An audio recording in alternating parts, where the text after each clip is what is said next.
শেখ মুজিবুর রহমান কোন জাতির পিতা সেটা তো অঙ্কে মিলে না।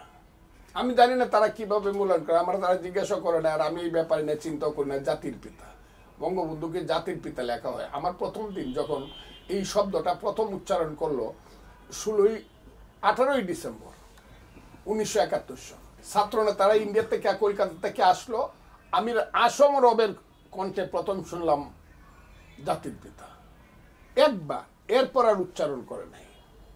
কিন্তু 10ই জানুয়ারি বঙ্গবন্ধু যখন আসবে, 8ই জানুয়ারি থেকে সারা দেশে যে উত্তাল তরঙ্গ সৃষ্টি হইল 72 সনে, তখন দেখলাম ছাত্র নেতারা সবাই জাতির পিতা। এই আসম আব্দুর রব সিরা, তখন সব ছাত্রলীগ এক ছিল, তো তারা তাকে জাতির পিতা বানাইলো। আমার মনে একটু ধান্দা লাগছিল, এবং পরেও সেই ধান্দাটা আছে আমার। কোন জাতির পিতা? শেখ মুজিবুর রহমান কোন জাতির পিতা? উনি কি বাঙালি জাতির পিতা? সেটা তো অঙ্কে মিলে না, কারণ বাঙালি জাতি তো ওনার অনেক আগে সৃষ্টি হয়েছে। উনি কি বাংলাদেশের পিতা?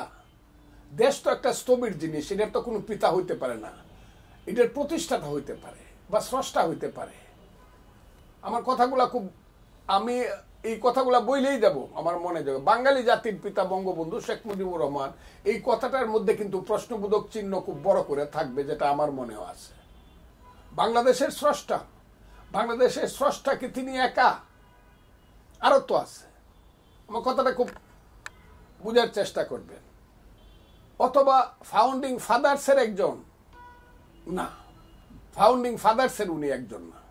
ফাউন্ডিং ফাদার্সের মধ্যে উনি থাকবেন, উনি সূর্য, যার আলোকে সবকিছু আলোকিত হয়, চন্দ্র সহ, গ্রহ সহ।